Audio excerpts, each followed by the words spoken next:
URGOT is a champion who, no matter what, once you hit level 6, you are online and you have the potential to win any matchup. It can seem a little scary in the early game, but once you master this machine of death, you will be pumping out wins left and right. Here at GameLeap, we are all about giving you guys the best guides with information from challenger level players to make sure that you can smash and win in your games. So make sure you smash the like button for that free +1 to your MMR, execute the sub button with your ultimate, and let's jump right in. First things first, everybody makes this mistake. Or, well, everybody's a strong word, but seriously, don't be that guy. Do not spam your Q in lane. You normally pick up your W first and then your E, and once you get your Q, your first ranged ability, do not just spam it, because once you use 3 of them and realize, oh, I have less than 100 mana, you're gonna be in deep trouble. And right now you might be asking, yo Ace, why do I even bother putting a point in ability if I can't really use it without running out of mana? And the answer is that it's a tool for ganks. Did the enemy jungler just walk into your lane and you're just about in the midway point?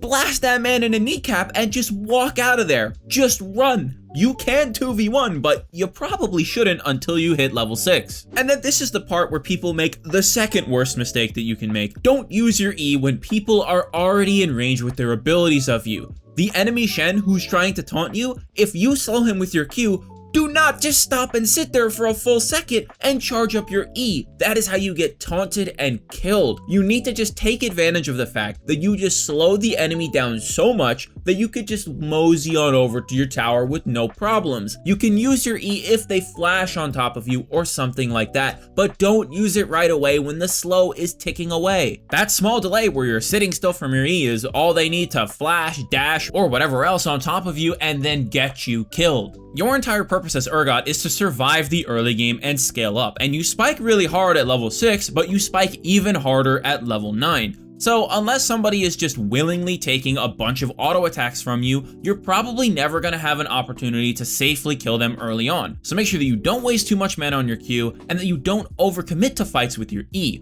URGOT is a reactionary champion in the early game. If somebody dives on top of you, you can make them stay on top of you for longer than they could ever want, and you're probably going to win the trade thanks to your shield and CC. You even have the ability to disengage from your opponents using your E and buffering it. No matter what happens, if you're stunned or if you're pulled away by a blitzcrank, if you use your E properly, your movement will take priority and you will move away from your opponents even while CC'd. This can make or break some matchups like fighting against a Singed and predicting his fling. This is not easy, and we'll talk about it more later because it gets more relevant in the later stages of the game in order to make URGOT a better champion into very tricky teamfights. Now you have pretty much every tool that you need in order to survive. But surviving the early game is more than just not wasting your mana, and it's more than just waiting for your opponent to come to you where you are strong. You also need to make sure that you aren't shoving the minion wave out ridiculously hard with your passive. Like, come on guys, really, the game paints you a gigantic circle with sections that show you when your shotgun knees are up. Stop hitting the wave if you notice that you have that knee up in particular. Yes,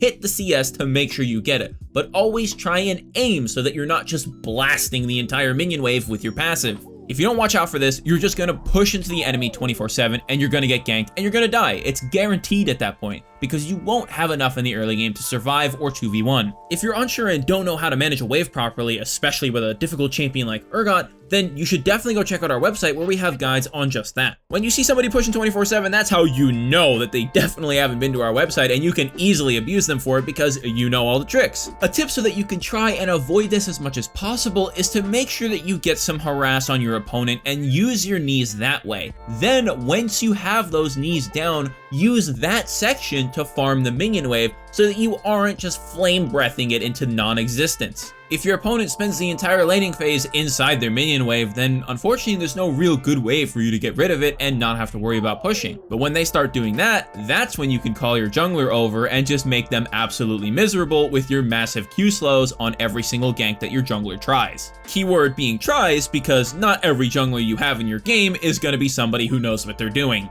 And I mean, the same could be said for the rest of your teammates, let's be real. Hopefully by now you've hit level 6. Maybe you aided your ally in a gank and have a pretty solid lead. If so, that's amazing. But if you're still 0-0-0 and farming away as a champion who scales pretty well, you have hit the point where you have your ultimate and now you are online. If you have flash and the opponent is actually in lane, you should just kill them. Like, there's no excuse here, guys. If you're looking to snowball super hard, you have the ability to kill your opponent right there in that moment. You can use your E-Flash RQW combo and hit them with an unmissable combo that can take just about anybody from 100 to 0 onto the gray screen. This is the bread and butter combo of URGOT that gets him kills when people least expect it. You need to practice this and get it down because it's a little bit tricky. It involves flash buffering your E to make it so that your opponent doesn't expect the range of your CC that immediately chains into all the rest of your abilities. The window of timing that you have between pressing your E and pressing your flash is pretty small, and it's even smaller if you try to do it pretty much perfectly so that your opponent is as surprised as possible. Thankfully though, if you do it too early, it might still work, and if you do it too late, well, nothing's gonna happen to your flash, because when you're in the middle of the dash of your E, all other abilities are turned off and disabled. You can just back off and try again.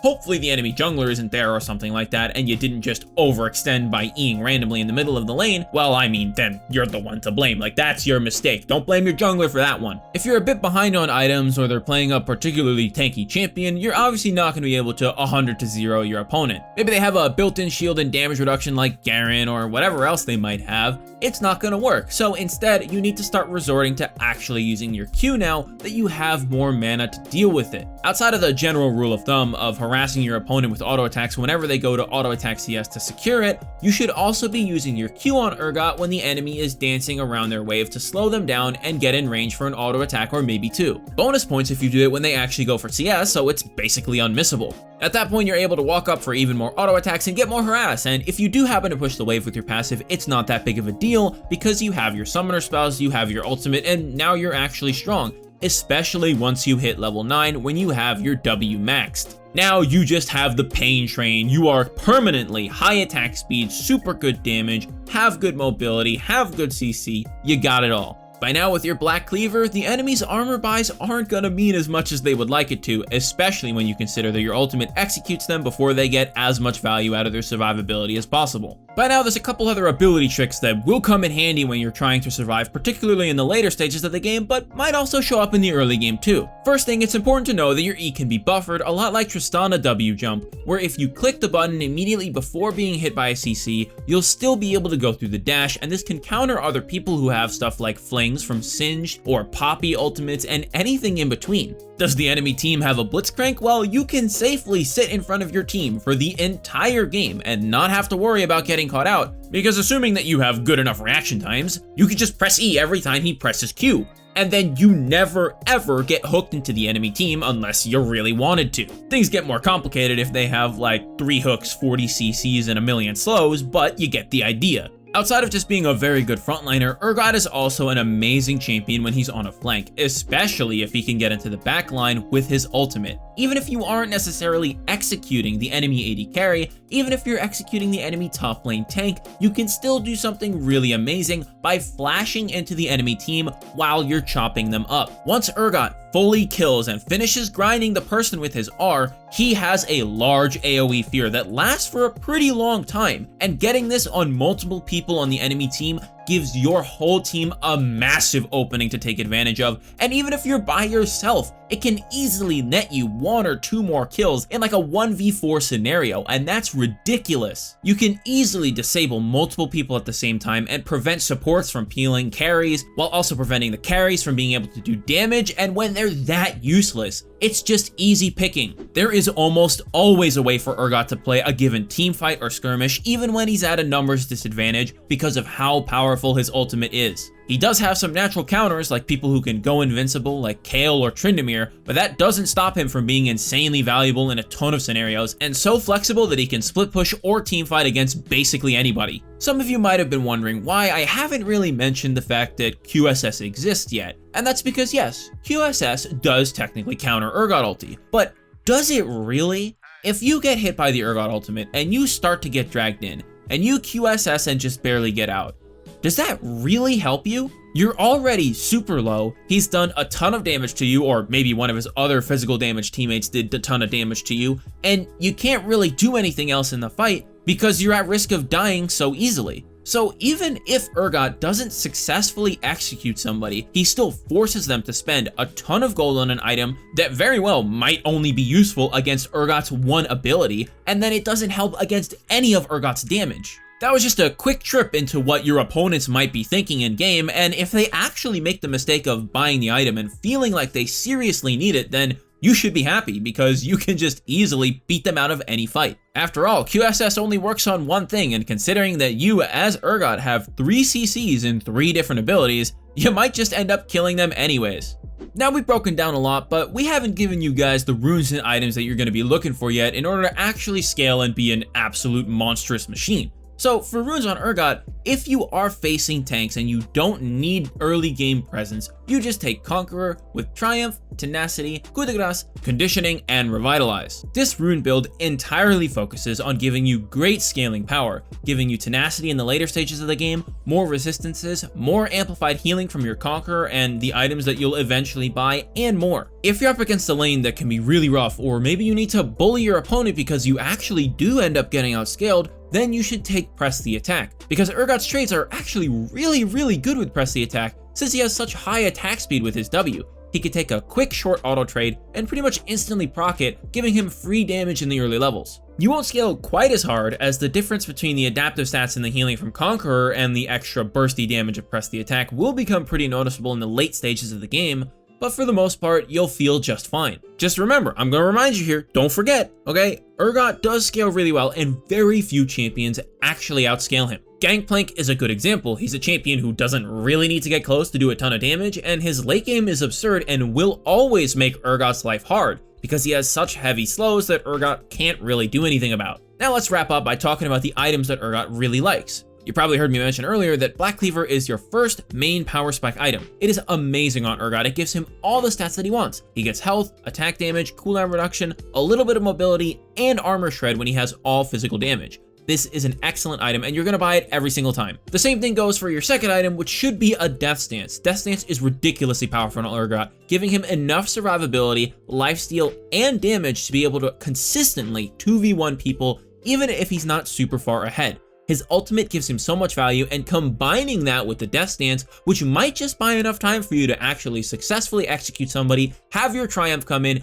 and give you enough damage to transfer onto your second target and survive the fight, makes it an absolutely unmatched item for URGOT. After that, things get a little bit hazy. You might feel like you want a Frozen Mallet because the enemy team primarily focuses on engaging on top of you, and having the slow makes it very hard for them to get away, and you could just shoot them until they're dead. On the flip side, if you feel like you need to engage, Righteous Glory is a better option, as it gives you an insane amount of movement speed and a big slow once you get in range of your enemies, and can be really spooky to see an URGOT running it down at 3 million miles an hour until he's right on top of you. Once you decided whether you're diving or kiting in team fights and in fights in general, then after that you're probably going to want to pick up your armor and magic resist items that you don't really have yet. Yes, Death Stance does give you some, but you're definitely going to need more. And Spirit Visage is an item that synergizes excellently with you, giving you more cooldown reduction and capping you at 40%, as well as giving you extra healing from your Death Stance, from your Conqueror, and from anything else that you might have on your team, whether it be a support, the Summoner spell Heal, or something like a Redemption.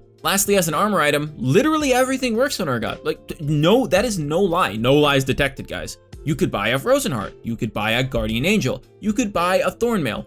Anything here is good, but you already have max CDR, assuming that you built either a Righteous Glory or a Spirit Visage earlier. So buying something like a Frozen Heart really isn't that worth it. Something like Randuin's for anti-crit, Thornmail for anti-healing, or even a GA for a second life armor and more damage is really good. And if you feel like you're a really big damage carry on your team and you just want to hit as hard as possible, you could say screw it, no armor for me. Maybe you have Ninja Tabby and you just get yourself a Mortal Reminder to deny enemy healing and penetrate all their armor. And with that, that is just about everything that you could ever need to know in order to take URGOT into your next game. I don't want to see any of you guys making any of the mistakes that I mentioned in this video. And if you do, you're going to find a formal complaint letter in your mailbox. But to find more guides like this one on champions, on lanes, on macro, and everything in between, check out our website, GameLeap.com. Seriously, guys, it's a no-brainer. It's an easy decision to make. We have guides made by challenger-level players on just about any topic that you could ever need to know, and we're always working on making more and better content for you. The videos on our website get to go super in depth, even more than we went on this one, and allows us to teach you guys exactly what you need in order to do every single thing right in your game in order to win. And if you made it this far, thanks for watching the whole video. I hope you guys learned a lot about URGOT, and hopefully you guys can abuse him in your next games. He's a champion who's pretty much strong no matter what, because his level 6 is so impactful. But anyways, as always, my name is Ace Windstorm, and I will see you all later.